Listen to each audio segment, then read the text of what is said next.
Today we're going to rank all the gods that appear in Gora 4, whether they're from Greek mythology or Norse mythology. So let's go, and remember that I'm going to take into account how similar the god in the game is to the god in mythology, whether in story or appearance. And there will be a lot of my personal taste involved. Here as well, the rankings will go from improved on the original to bad. So let's get started.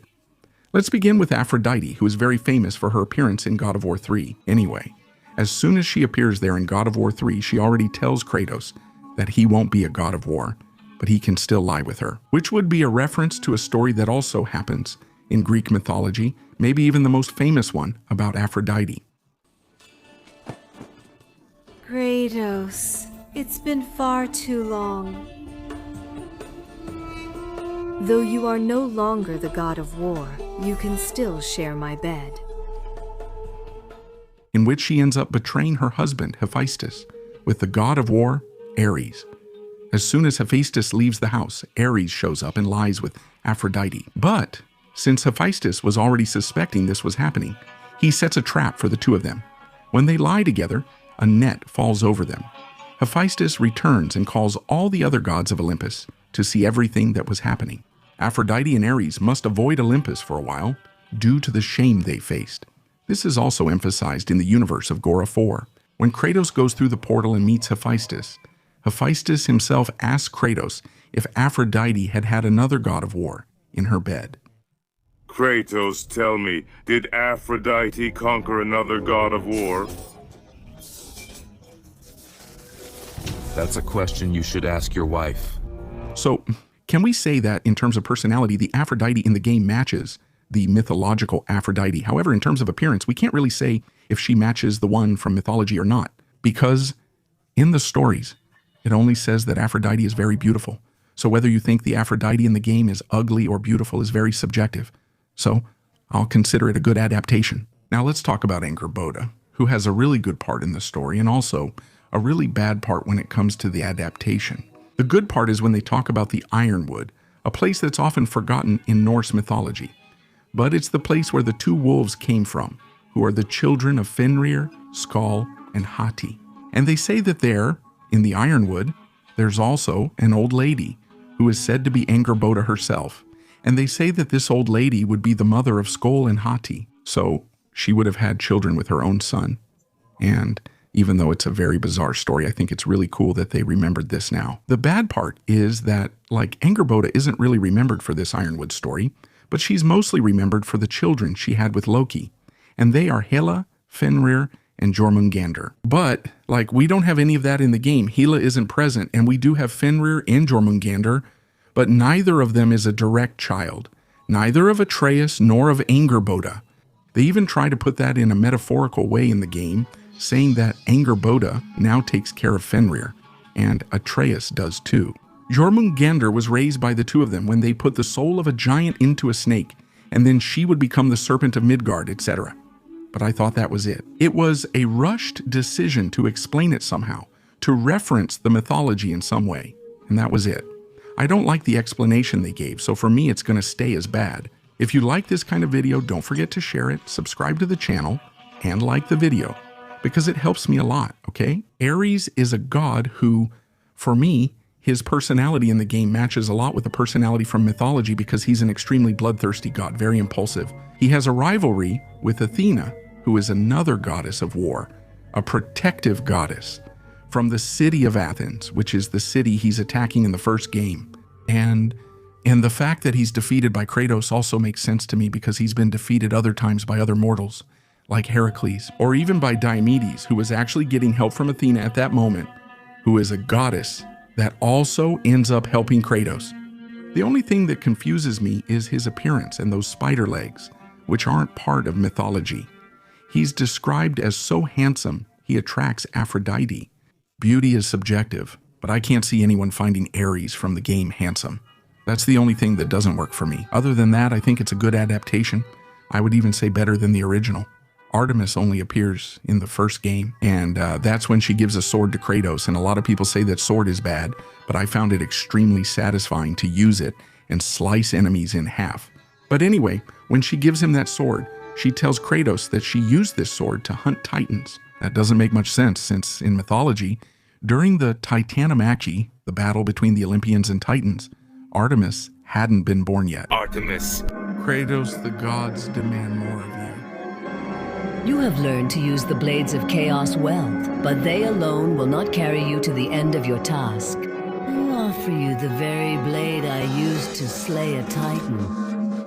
But that's the only appearance she makes, then she disappears. There's no explanation at all. In fact, I found out that this image I'm using of her here in the ranking would actually be her design for her appearance in God of War.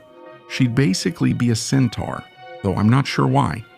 Since she barely appeared and there were mistakes about her, she has to end up in the bad category, right? Now, our dear Athena, who, wow, I think she's very well adapted. First of all, she already appears wearing armor. In other words, she's a goddess of war, just like in Greek mythology, and she's also a goddess of wisdom. And just like in mythology, if you look at Athena, you might think she's an extremely nice goddess, but she's not. Be careful with her.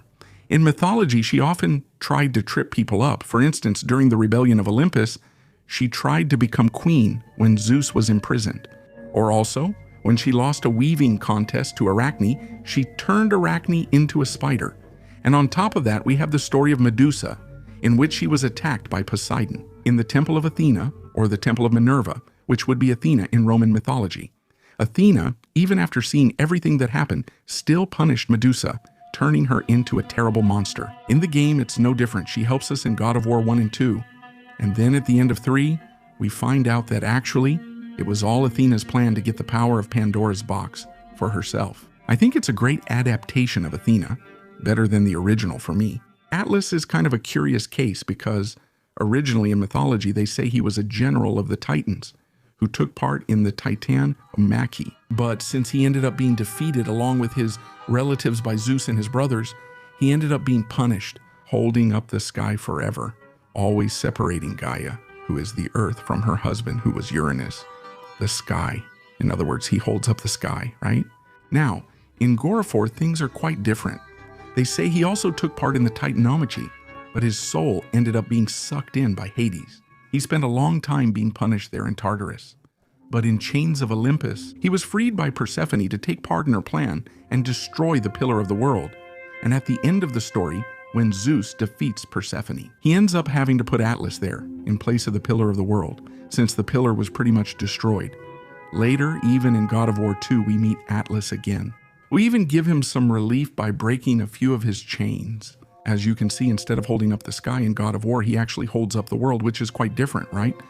That form of Atlas isn't very accurate either, because the Titans, even though they're called Titans, are just ancient gods, not monstrous or giant beings. They look like humans, just like the regular gods.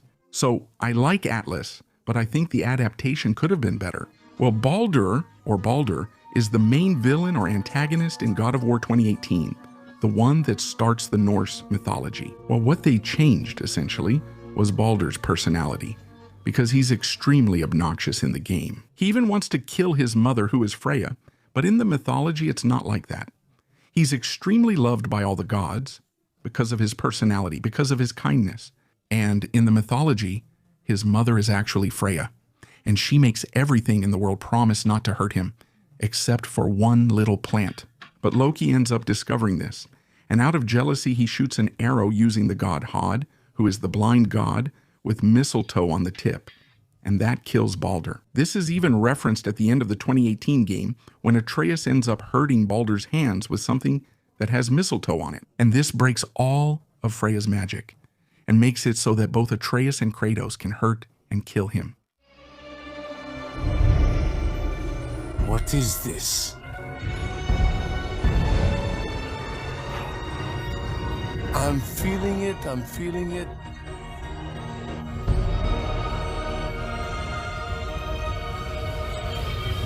I can feel everything.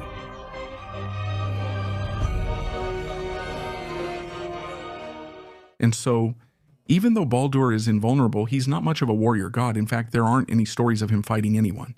But in the game, he's a real brawler, right? Which is actually cool, but it's not very accurate.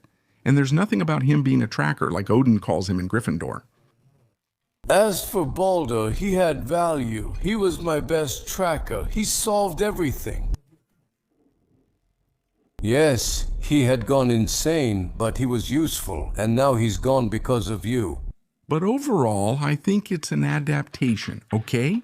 Charon appears in Chains of Olympus when Kratos tries to get on his boat.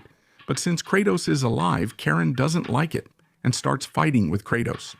Well, just like it happens in the game, Charon is the ferryman of the Wall of the Dead, the one who receives souls from Hermes, gets a coin too, and then takes them to Hades.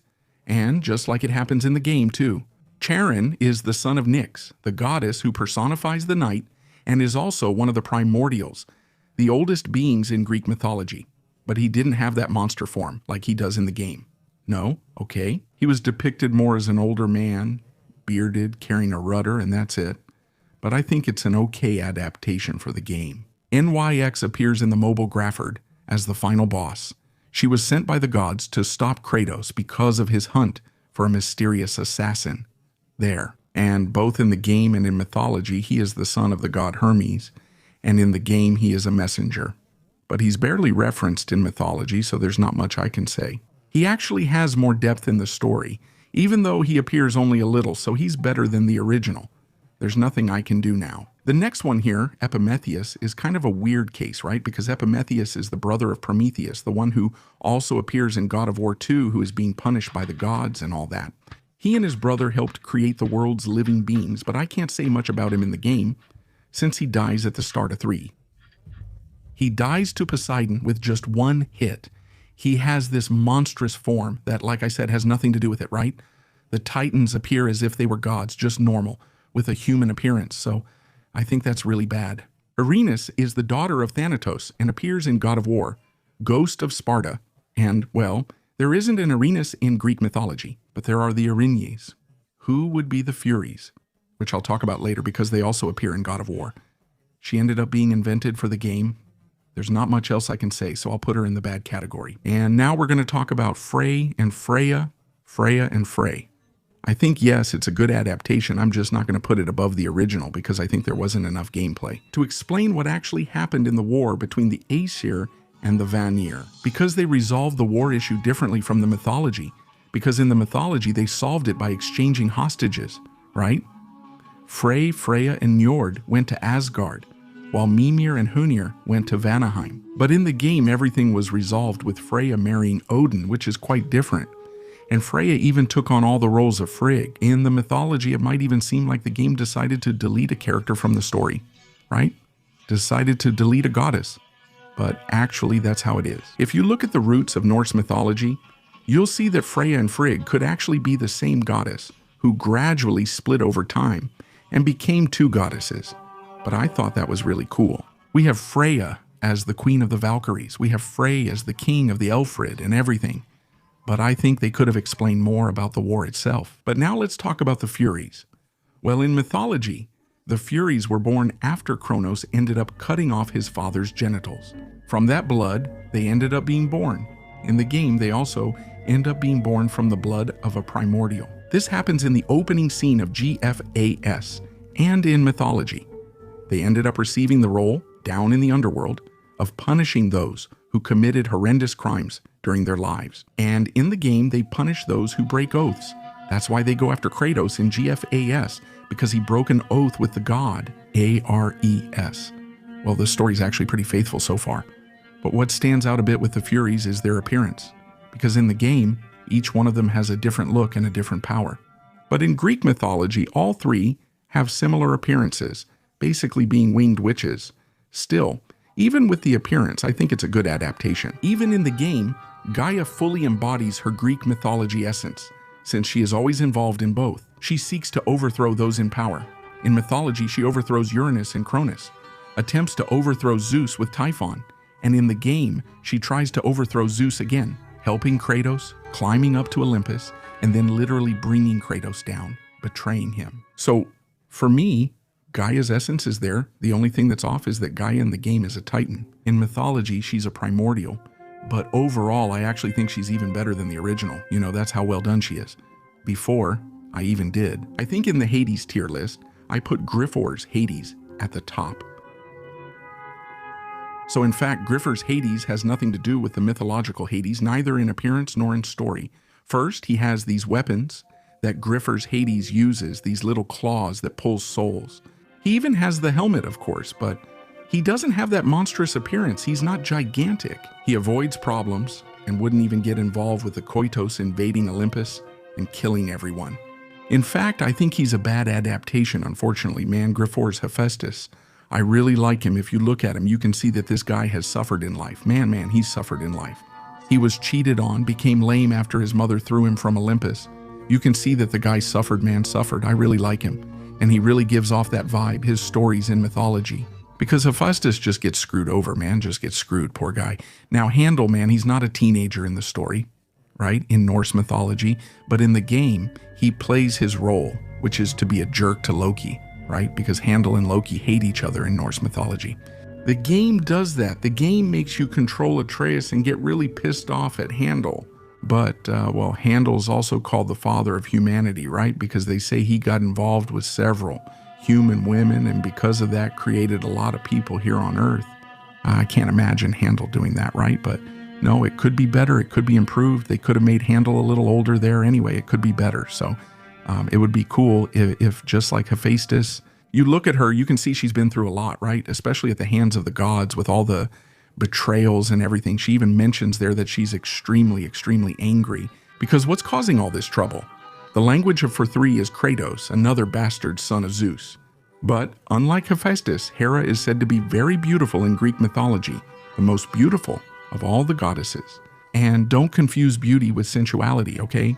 Because when it comes to sensuality, Aphrodite is the greatest, but in terms of beauty, Hera is more. And in the game, she's completely messed up, right? She's looking rough, poor thing.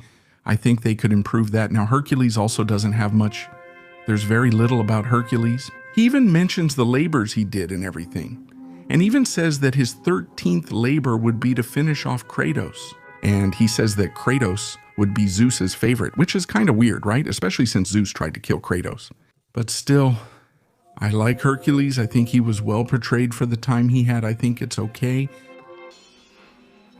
We finished one from the diocese, an effect, he said. I just wanted to get a piece of Zeus's steel. It's not worth my time, guys. A coward's words, Kratos. You don't try to catch me, because you know you can't. Kratos, where are you off to today? Poor Hermes, he plays his role as a trickster, always annoying and insulting Kratos during the chase. But they missed another quality of Hermes, which is the fact that he's very intelligent. He's also very clever. And that doesn't happen in the game. You manage to catch him there with a rock and then rip his legs off.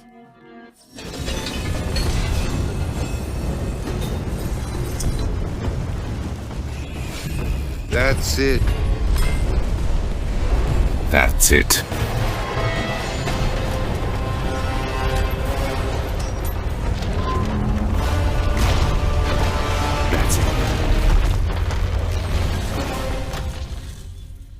So, I miss that, which is why I won't say he's better than the original.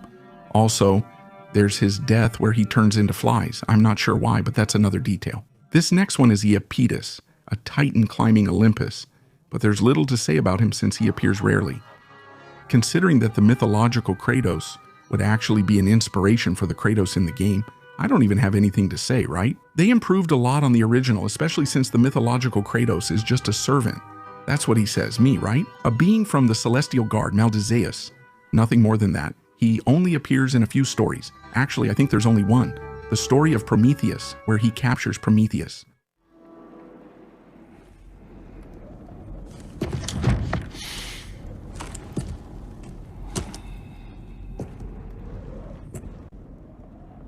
He's not that bad, both in mythology and in the game. There's not that much about him, at least not yet, right? I don't even have much to say. I'll just leave it as bad. Great. The fight is mine, boy. Go. Great. Ignore. Where do you think you're going? No, Magni. The little boy has a bow. What do we do? Magni and Modi, like, guys, that's it. Magni and Modi are basically the personification of strength in Norse mythology. Magni is physical strength and Modi is courage and bravery. And in the game, Magni is the first of the brothers to die and Modi runs away. There's nothing courageous about him. So like they totally switched it. Maybe it's even on purpose, right? Kind of making a satire of the mythology. Like you have no idea what you're son of a bitch. My next one. Come back here, you coward. I'll finish you off. But still, I didn't like it very much. I really wanted to see more of Magni himself, who would be the strongest being in Norse mythology, even stronger than Thor himself. But, well, he didn't appear much, so I was kind of disappointed. Both of them, by the way, would inherit Mjolnir after Ragnarok, which didn't happen. I think that's bad. Who are you? I am the greatest ambassador of the gods, giants, and all the creatures of the 9 realms. I know every corner of these lands, every language, every war, every deal ever made. They call me Mjolnir. The essence of Mjolnir is there in the game. In fact, he is extremely intelligent. The most intelligent alive, as he himself says. But his story was greatly changed. For example, of course, it wasn't Kratos who cut off his head, but the Vanir gods. And it was Odin who resurrected him, not Freya. So I think it's a good adaptation. Mjolnir turned out really cool in the game. Now Morpheus, who is the god of dreams, barely shows up actually. He doesn't even appear, right? He's basically just smoke. In the series, it's pretty bad.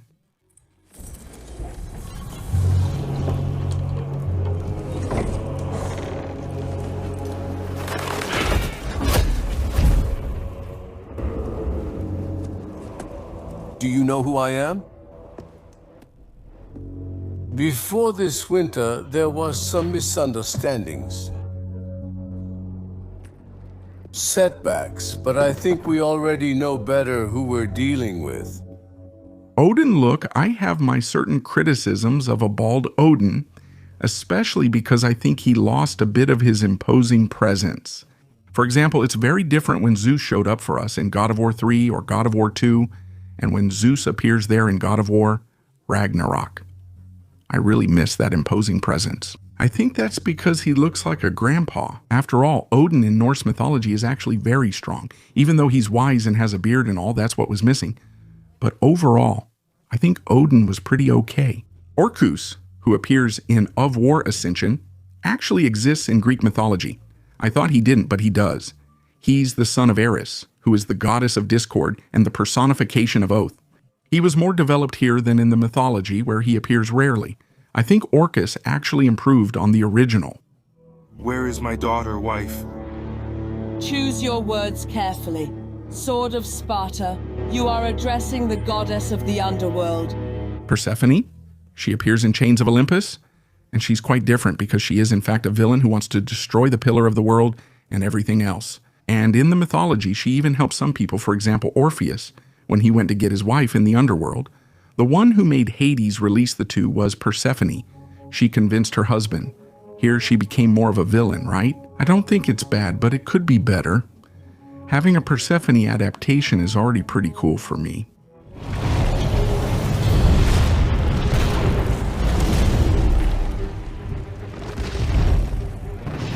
And Perseus, who is the Titan, he just shows up to die, right? There's not much to say.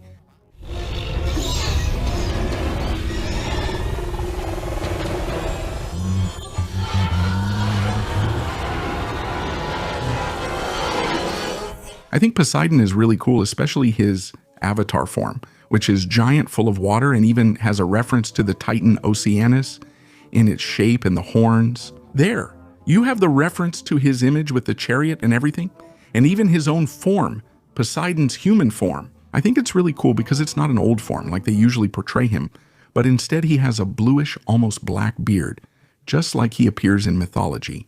It's a cool adaptation, even though he just shows up to get beaten. Still, I think it's good. Uranus also appears very little. He shows up in that cutscene in God of War Ascension, but just the fact that he appears. For me, that's fine too, right? I'll put it in okay because I rarely see Uranus represented out there. God of War music. You're going to live. I don't walk with the gods.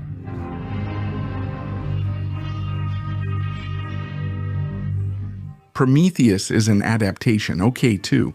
He doesn't appear for long, he just shows up and dies. But he appears there in his famous punishment with his belly, being devoured by the eagle, and then his belly regenerating to be devoured again.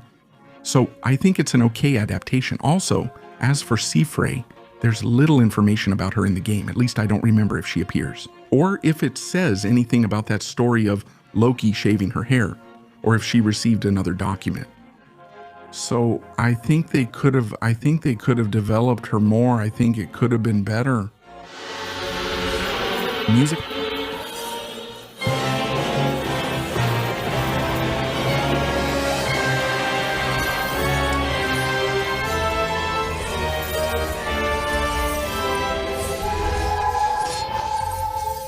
Of my way resolve is admirable, even if it is misguided.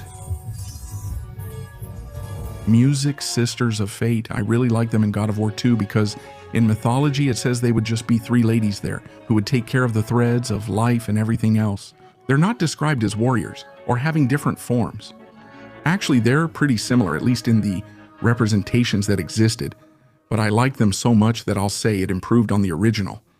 Music, music, music, music. You seem like a calm and rational person.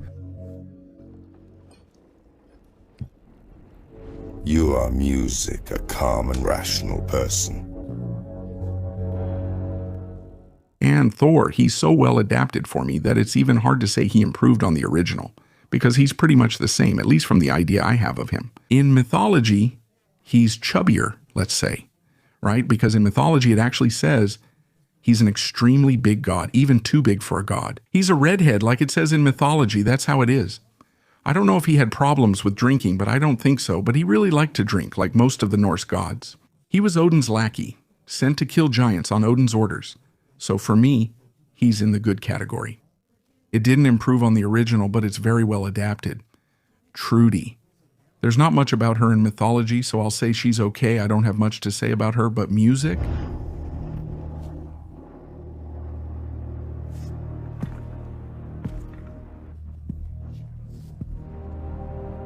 I even thought about signing, but it was important for you to come on your own, so you're not an illusion. I'm here in the flesh, my friend. Tyr, man, Tyr. It's really sad for me because I was expecting such a cool guy, man. I was expecting such a cool god. I was expecting such a cool adaptation, and they didn't even include his story about losing his hand. He turned into a guy who just sits there meditating. For the rest of the story, he became a guy who just meditates. There's not even a fight scene with him. TYR was disappointing to me. They left out his story about losing his hand, which is his main trait in Norse mythology. Later, there was downloadable content that fight and references and weapons from other mythologies. But honestly, I was disappointed by the story. I expected much more from Tyr. He's not really relevant. Zeus in God of War, though, is so well done that sometimes when we think of Zeus, we picture the God of War version, not the mythological one. He's very imposing, a real jerk, just like Zeus should be. For me, it's disappointing, man. Surtur is another disappointment for me too, because, come on, his role is to destroy the gods and destroy all of Midgard. And he doesn't want to do that in the game, he just doesn't want to do it. And then, when he does it, he becomes Ragnarok. Man, that's messed up, right?